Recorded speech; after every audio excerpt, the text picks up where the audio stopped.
Quite the sight. Quite the sight. スカーだ。マルコーが殲滅戦に関わってたのを知ってたのか。Oh! Oh, he didn't kill him, did he? He got him out of there. Damn, did he use... Yeah, it looks like he used maybe that chimera or something. Okay, that's good. That makes me happy. Though, of course, I'm not saying that he forgives him or anything, but it's good to know at least that he didn't kill him. In fact, I don't think he'll end up killing him, right?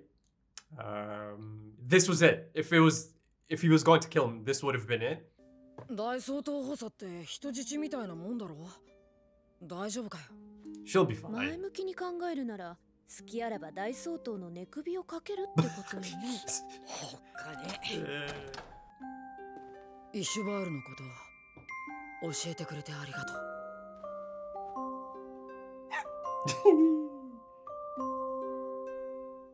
兄さん、どうしたの？Time for a chat. そうなんだ。イシュバールでそんなことが。錬金術師は真理を追い求めるもの。でも身近なことさえ分かってなかった。大佐は目的を果たしたその先を見てるんだね。目的を果たした先。お前元の体に戻れた後何がしたい？ Yeah. そうだな。まずはフレンズのアップルパイが食べたいかな。とりあえずばっちゃんとか師匠に戻りましたって挨拶回りかな。そっか。お世話になりまくりだもんね。Never forget. みんな笑って迎えてくれるよね。ああ。みんなの笑顔見られるよね。ああ。That's a great shot. 状況は厳しいけど、なんか元気出てきた。あの時、俺たちの術は発動しなかった。Yes, Ed. 同じ頃、地上でも使えなくなってたらしいんだ。じゃあ、あの女の子とスカーは That's right. 連中だけが使えた。Alchemy. 何かあるんだ。あの二人の錬金術に。It might actually have a connection to you boys. まだまだどん詰まりじゃないぜ。Hey. なんだこりゃ。差し入れだ。俺たちがいない間、サボるんじゃねえぞ。Keep that upper body in shape. ああ、西部の名物料理でも食ってくら。Oh. しっかり留守番してろよ。ああ、またな。よ。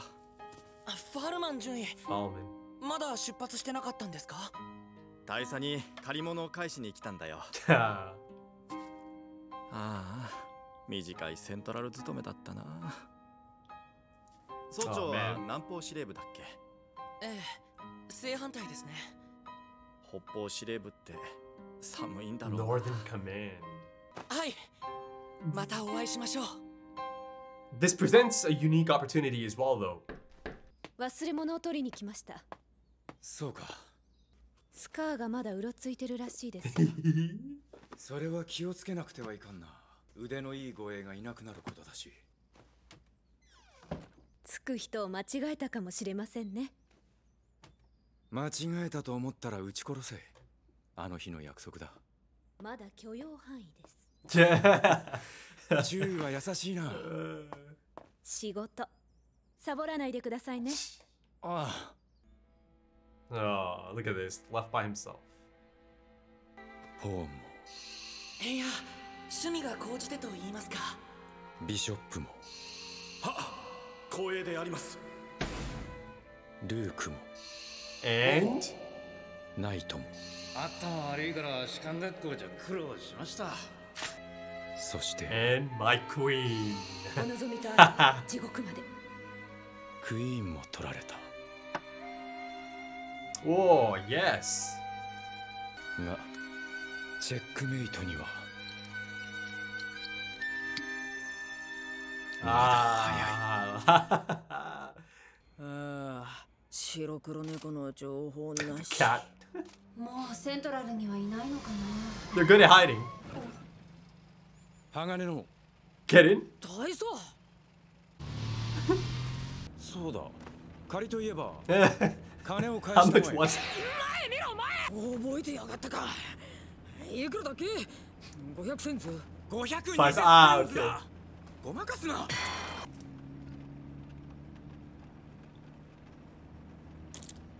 やっぱまだ借りとく。大佐が大相当になったら返してやるよ。There's a promise. 誰に聞いた？イシュバールのこともな。金は貸したままにしておく。必ず返してもらうぞ。んじゃ、そん時はまた小銭借りるさ。民主制になったら返してやるってな。それも返したらまた借りて何か約束取り付けてやる。つまり私はかなり長生きせねばならんという。そうだよ。注意とかに心配かけてんじゃねえよ。うわ。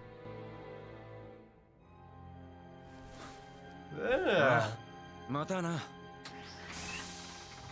That was a lovely scene. 遅かったな。 Oh, it's him. マジくたびれたぞ。 He came back. I love the glow it gives off. よ。 It's a great look. ロイさん、元気そうだね、バネッサ。こんばんは、マダムクリスマス。特別なのを頼むよ。Yes, okay. はいよ。セントラルのマダムクリスマスという女性からお電話です。おお。もう一般人に極秘回線を教えないでください。わしも捨てたもんじゃなかろう。Whoa! Looking sharp, my guy. 腕をなくし、若を守りきれず。 Oh, come on now. このありさまか。 He is an old timer, though, old head. Oh. おい、何すんだ。それでも八百家に選ばれし一族のものか。恥を知れ。やめろ、じいさん。怪我人だぜ。 Old timer. やめろって。腕ないのか。 But yeah, that ごめんなさ that い、 part too. じいさま。ごめんなさい。 It wasn't as simple as just failing the young prince. It's about バカ者。バカ者。ランファンとの約束、オートメール技師を紹介しなきゃな。ダメだ。お主らの行為だけ受け取っておく。これ以上の助けはいらん。オートメール技師は我々で何とかする。敵にランファンの顔を見られている以上、お主らの知り合いを巻き込むわけにはいかん。 huh? I respect that. あなたのおかげで孫娘が命を拾った。感謝する。な、俺は人に礼を言われるような医者じゃ。ノックス先生、ありがとうございました。 Accept it, man. Go on. とっとと出てけ。訳ありを長く置いておけるほど俺はお人よしじゃねえんだよ。たく。 I want to get to know him a bit more inside. You know, he's got that hard exterior. That's 皇 for 帝 sure. 陛下の体調は悪化しているようだ。早く和歌を取り戻し、不 Ooh, 老不死の法とともに国へ帰らねばの。 his condition. Ah, look at that. He's looking sharp as well. So is she. 待っていろ、マクツの住人どもよ。我々はまた戻ってくる。Great. That's great. Oh, okay. Look at this. Maybe I'm getting it right now. God. 助けていただいたご恩は忘れません。ノックス先生、ありがとうございました。今さら医者面かよ。この俺が。He doesn't think he deserves that kind of gratitude. こんばんは、父さん。 Oh. 久しぶり。あなた元気？ Wow. ああ、いや、今週は生きた患者を2人ほど治療したな。笑えるような、この俺が人命救助だったよ。 Look at this. 父さん、俺医者を目指してるんだ。父さんがイシュバール以来ずっと苦しんできたのは知ってる。 それでも父さんは医者を辞めようとはしなかった。俺は医者である父さんが好きなんだ。バカ野郎が。上がれよ。あんまりうまかねえけどよ。コーヒーでも飲んでけ。 Yeah, the state of the house isn't the greatest either, right? お父さんがコーヒー入れてくれてる間に片付けましょう。もしも神様ってのがいるなら Oh. 見逃してくれよ。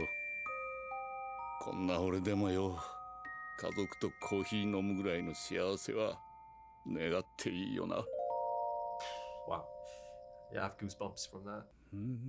Oh, he still has it. これでイシュバールは完全に国軍の管轄に入った。ご苦労だったな、キンブリー少佐。 Okay, maybe I'll find out how he got in there. 石は返してもらおう。 Yeah, about that. 何をするキンブリー。さて、これで賢者の石のありかを知るのはあなた方だけです。 Oh.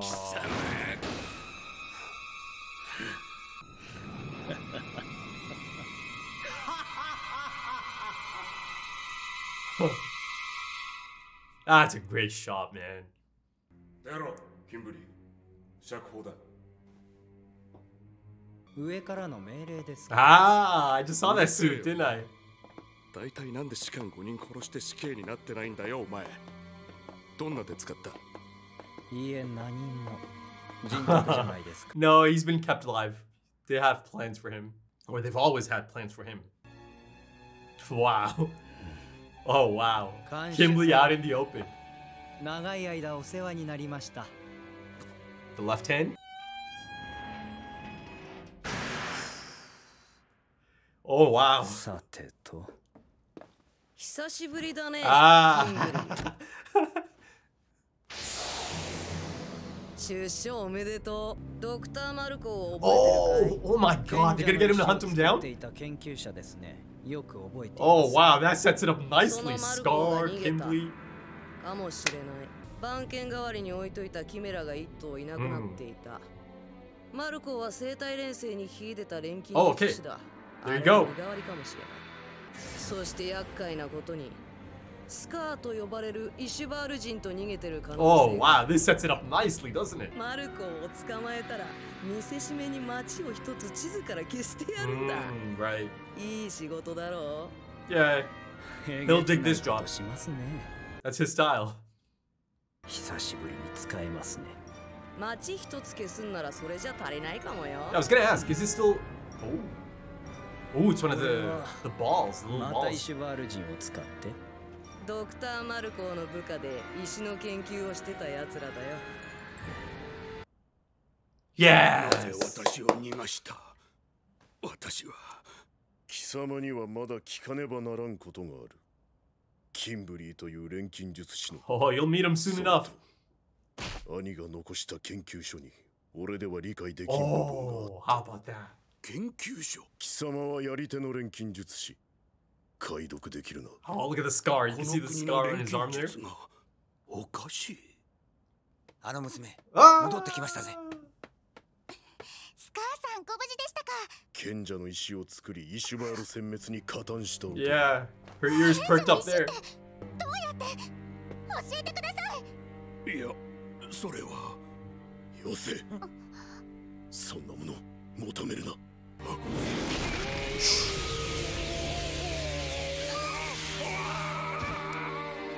顔の表面だけ破壊した。こいつの血を止めてやってくれ。Whoa. 顔は本人だと分からぬくらい崩れていた方が都合がいい。出発するぞ。え、どちらへ？俺が兄から受け継いだ研究所を隠した。Yes. Whoa. 北だ。To the north. Okay, yeah, man, that's really quite the tease, isn't it? To the north. I mean, it sets it up nicely for the next phase of the anime or the story or perhaps the next arc, right? And I'm here for that. I'm here for that. It seems like it's going to be exciting. And, you know, earlier Fallman mentioned being stationed in the north. So, yeah, you know, you see that a lot of prominent characters and, you know, supporting characters are about to kind of head to the same place or heading towards the same place. You've got Scar, you've got Mei Chang, Xiao Mei, Yoki, and of course you have Dr. Marco. You know, like I mentioned, I was really quite happy to see that he was alive and Scar didn't take that step. Listen, you know, I was kind of convinced, right? Because even though, you know, they didn't show it on screen, there was still enough there that I felt like, okay, maybe Scar could, kill Dr. Marco. He could take that step for a few different reasons. Now listen, if this was maybe much earlier in his story, much earlier in this anime, right? Long before Scar gets a few of these, moments, a change of perspective, I think he would have had no problems killing Dr. Marco, right? Even before hearing him out, right? He only hears him out because much more recently, he starts to learn about the true nature of, the extermination in Ishwal and the people behind it, the true force behind it, right? Father and the Cens. So of course he's got a lot of questions, and yeah, beyond that, I think he has changed enough that it makes sense that he's not going to kill. I think those days are probably behind him, right? Killing these people, targeting state alchemists. Of course, like I mentioned, he's starting to kind of look at it from that different perspective now. Maybe his head's been turned a bit, towards that new target now. But of course, it's still kind of scratching the surface because he does need Dr. Marco, this distinguished alchemist, right? He needs him to kind of have a look at his late brother's research. So that right there is also some enticing setup, right? And again, it gives, the story or the characters a reason to go to the north, a new location within the story itself. So I'm excited. I'm excited to see how it's like up there. And of course, you have, the Elric brothers who are looking for Mei Chang. Now, I'm not sure if they are going to follow them into the north quite just yet. But yeah, they are trying to look for them. So yeah, I mean, there's another person that is on their tail, right? That has been set loose. Kimberly is free. Kimberly's looking like goddamn smooth criminal over here, man. Looking suave, looking sharp. I mean, that sets it up nicely, doesn't it? Right? There's so much history there. There's so much animosity there, right? You've got Scar and Kimberly. Of course, they're going to clash, and it's going to be damn exciting, isn't it? But the thing is, Kimberly is so formidable. That is a scary dude, man. So I don't know, man. If they do come across each other, and I'm guessing they are going to come across each other at some point soon, perhaps. Scar is going to have a tough challenge on his hands. So let's see. And Kimberly's been equipped, and he's got that new look Philosopher's Stone that I saw a few times now. I think, that Father Cornello had one of these, and then of course Isaac McDougall, the Freezer, the Ice Alchemist, or the Freezing Alchemist, had one of these back in episode 1 as well, right? And it's been created by one of the associates of Dr. Marco, or someone that was taking part in that research, or some sort of apprentice, or someone that was on his team, essentially, Dr. Marco's team. So yeah, is Kimberly going to be heading up north as well, if that is their, immediate next destination? Now, he does kind of lunge at Dr. Marco and he disfigures his face, though of course, soon after, he explains that, yeah, it'll be much easier to hide your identity. But, it's quite the step to take. Scar just scarred up Dr. Marco, but also maybe there's a hint of, let me dish out a bit of punishment. I'm not sure, because it is a bit tough to tell if he does hold that type of resentment in his heart for Dr. Marco still. Perhaps there is a bit of that. I mean, surely there might be a bit of that in there still, right? Like I mentioned earlier, I don't think he's forgiving him. It's a mix of a few things, right? Needing him still, and understanding that, okay, this is an intelligent individual or alchemist that I can utilize, or that I can have on the case, right? Help me kind of understand my late brother's, legacy, perhaps, right? And, if I take a guess at this, or if I am taking a guess at this, I'm sure his brother's research is going to play a part, perhaps a major part, perhaps in the final act of this anime, of this story, right? And that would be just lovely, I think. And of course, that whole concept of something about the alchemy of this place being strange, right? And Dr. Marco is a little confused about that, right? So yeah, there's a lot of really exciting plot threads there being set up. But he's disfigured his face, Dr. Marco's face, but his face, Scar that is, it's one of the most recognizable around, isn't it? But I think even that might be by design, right? You know, come at me, come look, it's me, it's Scar. You know, so it gives Dr. Marco a chance to be hidden, perhaps.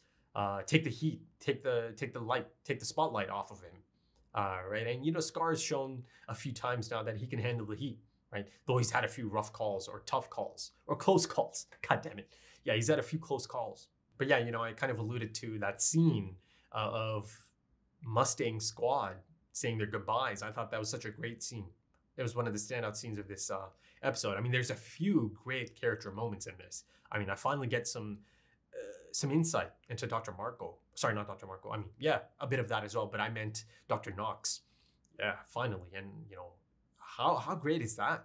Perhaps the scene stealer of the episode is for this supporting character, essentially. But the fact that it can focus on someone like Dr. Knox and his struggles since Ishwal, you know, it just goes to tell you how, you know, expansive this story is, and that the effects of that incident, that, you know, tragedy, yeah, they go beyond just the main cast, right? And it really helps kind of ground it, doesn't it?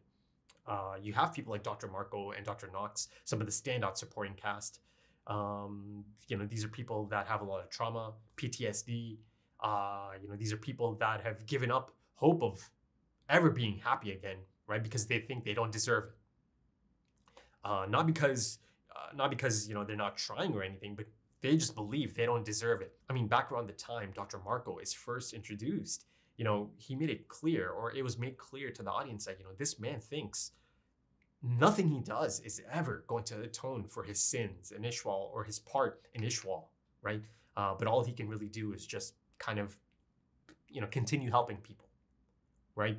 Now, unfortunately, that town is about to be targeted by Kimberly, the madman himself, but goddamn, that is some character, folks, isn't it? You know, the screen presence, his psychopathic disposition, his philosophy, his approach to things.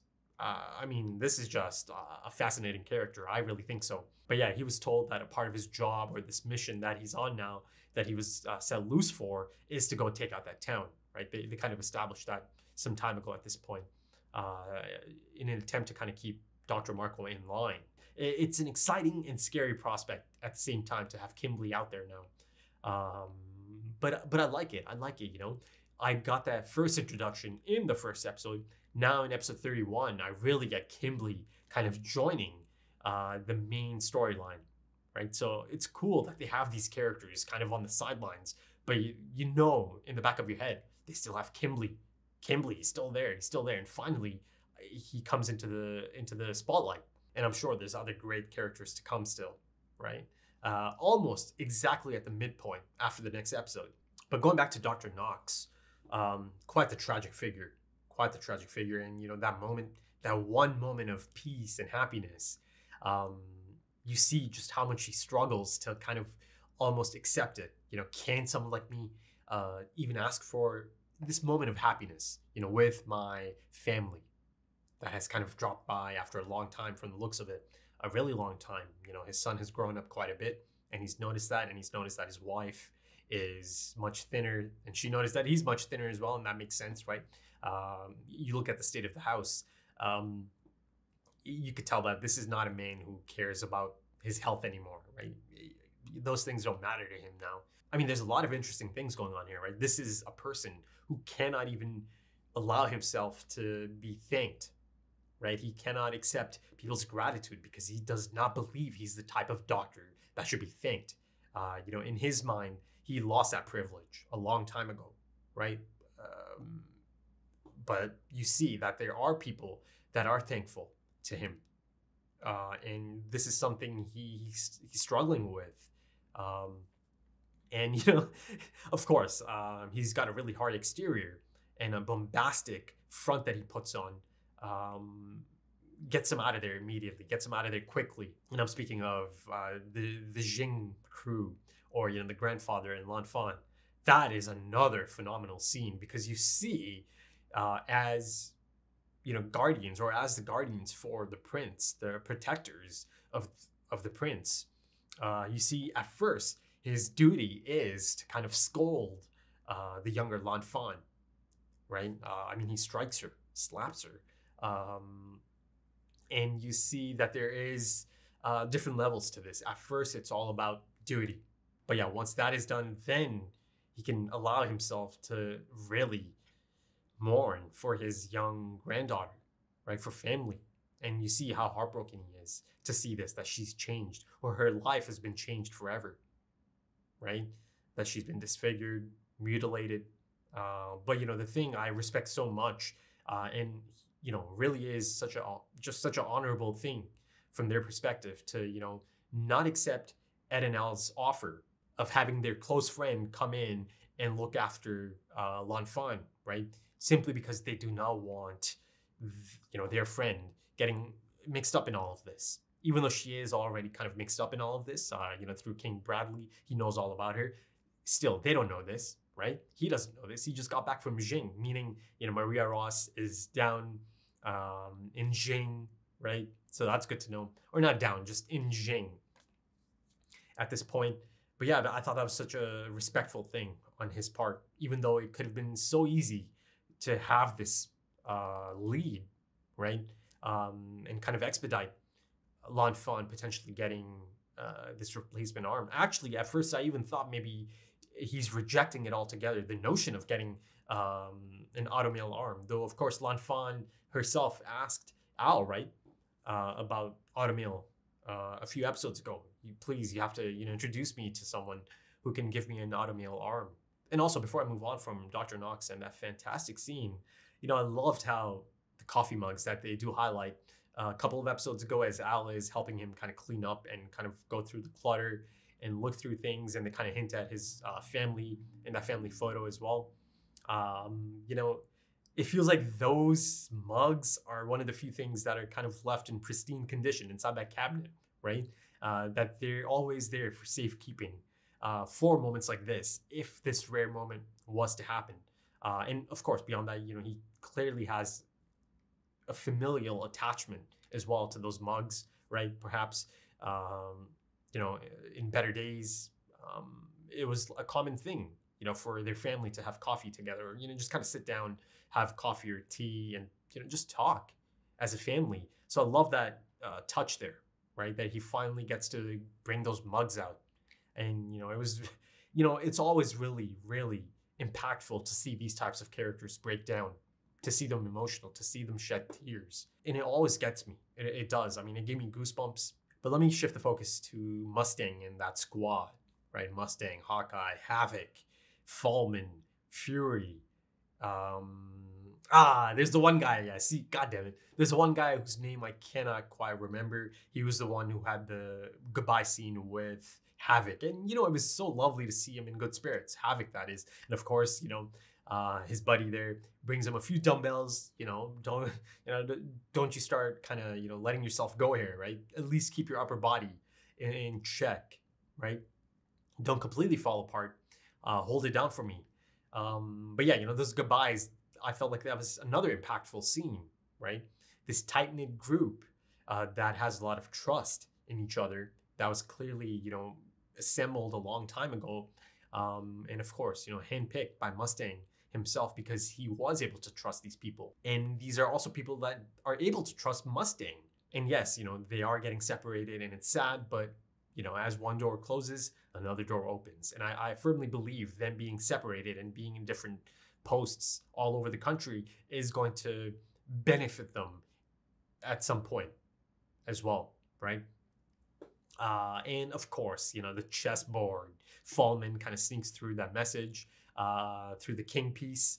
But, you know, that scene in itself, it's a phenomenal scene, I think. It's one of my favorites of the anime, actually, right? They've taken my knight, my rook, my pawn, and my queen. Yeah, you know, of course, there's a bit of a subtle, you know, kind of nudge towards that whole Mustang and Hawkeye relationship, right? The really unique and interesting relationship they have, or have had for a long time, right? As kind of finally showcased in that last episode And I think you see that scene or a scene in that episode facilitates a shift in perspective for someone like Ed, right? Because another really great scene and character moment is the drive, right? The conversation that's happening in the drive. And, I'm speaking of Mustang, Al, and Ed in the car. It's such a great scene. It has, the right amount of comic relief and the right amount of serious tone as well, right? The subject matter that's being discussed, and a lot of really great subtext there as well, right? But yeah, I think it's clear to see here that he is kind of looking at Roy Mustang, in a different light after that conversation he had, right? So much so that he was able to understand that, of course, Mustang and Hawkeye do have a special relationship. And I'm not speaking of, the romantic angle. I'm speaking of just, them kind of being on the same page for a long time and having each other's backs for a long time. Ed understands that. He does. He's a clever fellow. He picked up a lot from that conversation. And I love that moment as he kind of teases him, hey, and, stop making the lieutenant worry so much. And you see, Mustang's reaction to that. He's like, oh. And of course, there's other wholesome moments like Mustang's reaction to being called out for essentially being a penny pincher, him actually remembering such an insignificant amount, perhaps 520. But, that in itself takes on a different meaning as well. I thought that was a great moment. Ed kind of almost indirectly telling him he doesn't want him to die, right?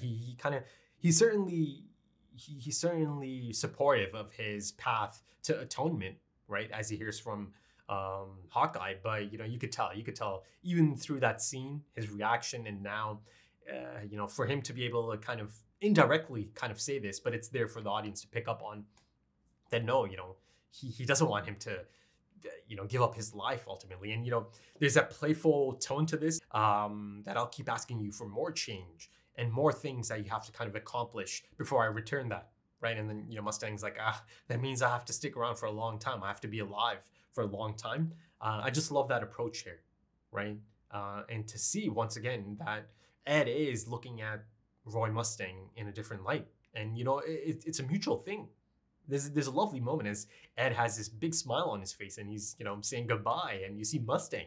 He's looking at Ed, and he's like, okay, it's good. It's good to have this young, this impressive young man on my side as well, right? That they are connecting now. There's clearly this new understanding for each other. There's clearly this newfound respect, especially from Ed's perspective as well, after that conversation in the last episode. And also, Roy Mustang, he certainly has a lot of respect for Ed as well at this point. And Al, let's not forget Al, but of course, the scene itself is more of a Ed and Mustang scene. And I've got to say, I love anytime there's a focus on these two in a scene. And I'm hoping there is a Armstrong running into Ed and Al scene soon enough, hopefully soon enough, because I think that there's potential there too for something really fantastic, a really fantastic scene. Ed has a newfound perspective on it all, and a newfound perspective on Armstrong as well. So yeah, I'm sure that could be a lovely moment if it goes down in the next few episodes. But also, kind of going back to the whole chess scene, right? Yeah, I thought it was so beautifully done. But of course, he's not down and out yet. Yes, at the moment he is kind of in a position to move, step by step, slowly as the king, right? Make small moves at the moment because that's all he can do at the moment. But, Roy Mustang, he's always got something up his sleeve. You see here that, his womanizing personality or, I don't know, reputation is such a fantastic front for this kind of sneaky business that he has, that sneaky plotting that is required in this situation, right? Madame Christmas or Madam Christmas, Madam, Madame, take your pick. Yeah, another contact, and it appears to be a hostess bar, right? And they certainly know Roy, but I thought that was so great, him trying to get in contact and, essentially being successful in getting in contact with Grumman back in Eastern Command. And of course, you cannot forget the Hawkeye and Roy Mustang scene, right? The playful banter, the exchange of information, crucial information. I thought it was a lovely scene, right? You see that Hawkeye kind of switches back and forth into that playful tone, the smile, those big eyes of hers. It's lovely. It really is a lovely scene. And then, of course, a more official tone as well as she, says goodbye and salutes. It was great. And, right before she leaves, she kind of turns around again and she's got that really playful smile. Don't fall behind on your duties, or, don't start lagging behind. And he's got a smile on his face as well. But you see that it does have an effect on him to lose all of his team like that. But this is Roy Mustang. It's not going to be that easy to break him, right? Yeah, he's down, but yeah, he's still there. He's still around. The king is still there by himself. But, that being said, the message of the whole thing, right? A king, you go back to Ling, right? A king without his people is no king at all. Or there is no king without his people, right? Same type of message is kind of being reiterated through this chess scene. These pieces, pawn, rook, knight, queen, right? All of them have a crucial role to play. And to sign off, let me kind of focus on another great scene, Ed and Al. It's a rare moment that finally allows them to contemplate the future, right? How could the future look for them after they potentially, accomplish their goal of restoring their bodies and getting Al's body back? And I love how they never forget these important people in their lives. People like Izumi Sensei, people like Grandma, Granny, and how much they, want to see their reactions, if they are able to kind of restore their bodies and the smiles they might have on their faces. I love their relationship with all of these people, important people in their lives, people that help them get to this point and that have kind of always been in their corners. I just really love that you have characters contemplating the future, right? It's a great moment for the storytelling of this anime as well, because a lot of times stories kind of lead towards that final conclusion, the big moment at the end, and then it just kind of, that's it, right? I love it anytime stories can establish a point that makes you kind of imagine how things could be beyond the series, right? Yes, a series might be officially done, the final episode, the finale has aired, but if there's proper setup, you can always kind of imagine yourself how things could play out beyond that point, right? You don't need any more of it, but in your mind, you can kind of think of all of the wonderful possibilities, right? And I love that, these characters are thinking about the future beyond their goals. So I really like that. I did. But yeah, I think that's about it for this one, folks. If you enjoyed that, consider dropping a like, consider dropping some comments, give me your thoughts. If you're interested in early access to the next 3 episodes right now, or perhaps full length, consider checking out the Patreon page. Links are in the description and the pinned comment. Also links to social media. Right then, thank you so much for joining me, and thank you for your time, because time is precious. It really is. And I do hope to see you again soon for the next one.